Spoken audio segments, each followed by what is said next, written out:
Hello बच्चों। तो चलिए इस प्रश्न को पढ़ते हैं।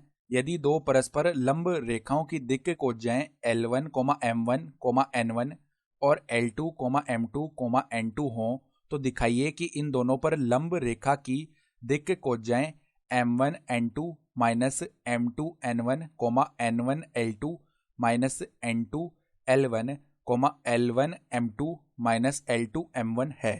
ठीक है, तो यहाँ पर देखो हमारे पास में दो जो लंब रेखाएं हैं उनकी दिक् कोज्याएं दी हुई हैं।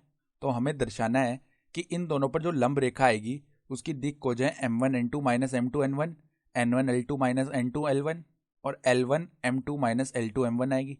तो प्रश्न में आगे बढ़ने से पहले इस प्रश्न से संबंधित जो मुख्य उदाहरण है उसकी हम चर्चा कर लेते हैं। तो देखो मुख्य उदाहरण देखो क्या हो जाएगी। यदि यदि A सदिश व B सदिश हैं तो जो A सदिश क्रॉस B सदिश होगा, A सदिश व B सदिश दोनों के लंबवत होगा, दोनों के लंबवत होगा। ठीक है, यानी कि अगर दो सदिश हैं A सदिश और B सदिश तो उनका जो सदिश गुणन आता है वो दोनों सदिशों के लंबवत होता है, A के लंबवत भी और B के लंबवत भी, दोनों सदिशों के। ठीक है, तो अब देखो यहाँ पर जो रेखा दी हुई है, पहली रेखा जिसके जो दिक् कोज्याएं वो L1, M1, N1 है।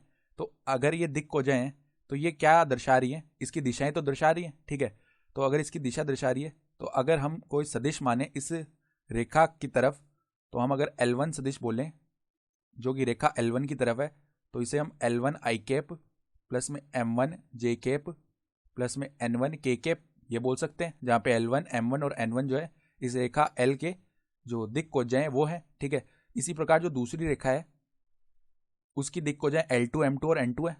तो इसके लिए अगर हम सदिश माने तो L2 आई कैप प्लस में M2 जे कैप प्लस में N2 के कैप।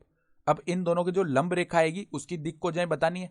तो उसकी जो दिक् कोज्याएं है वो क्या होगी, इन दोनों सदिशों के जो लंबवत सदिश आएगा उसकी दिक् कोज्याएं और उस रेखा की दिक् कोज्याएं आपस में बराबर होंगी। तो इनके जो लंबवत सदिश आएगा वो क्या आएगा, L1 सदिश क्रॉस L2 सदिश। तो इसका मान हम निकाल लेते हैं। तो देखो यहाँ पर आई कैप जे कैप के कैप, फिर यहाँ पर L1, M1, N1 लिखा जाएगा, फिर यहाँ पर L2, M2, N2 लिखा जाएगा। तो बस इस सारणी का मान याद करना है। तो पहली पंक्ति के अनुदिश प्रसार कर लेते हैं। पहले आई कैप आ गया, फिर गुणा में क्या आएगा M1, N2 माइनस में M2, N1 ये आ गया, फिर माइनस में देखो जे कैप, इसके गुणा में हमारे पास में क्या आ जाएगा, इसके गुणा में हमारे पास में देखो ये वाला पद बन जाएगा। कौन सा पद, जे कैप। तो इसके गुणा में क्या बन रहा है, N2, L1 माइनस में N1, L2 प्लस में देखो के कैप, और के कैप के गुणा में हमारे पास में क्या बन जाएगा, M2, L1 माइनस में L2,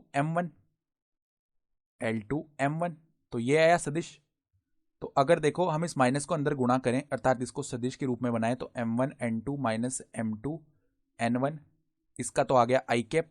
अब इस माइनस को अंदर गुणा कर देते हैं तो पद जो है उनके चिन्ह बदल जाएंगे, यानी N1, L2 minus N2, L1, इसका हो जाएगा जे कैप।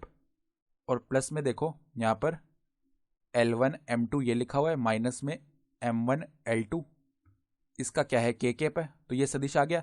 तो ये जो सदिश होगा इन दोनों सदिशों के लंबवत होगा, अर्थात ये जो दोनों सदिश जिन रेखाओं को प्रदर्शित कर रहे हैं, ठीक है, उन रेखाओं के भी लंबवत आएगा। इससे जो हम सदिश बनाएंगे, जो हमने सदिश निकाला है, ठीक है, तो इसकी जो दिक् कोज्याएं वो अगर हम लिखें, अर्थात अगर हम इसकी दिक् कोज्याएं लिखना चाहें, ठीक है, तो L का मान इसके लिए क्या आएगा हमारे पास में, L का मान आएगा हमारे पास में M1, N2 minus M2, N1 ये आ गई।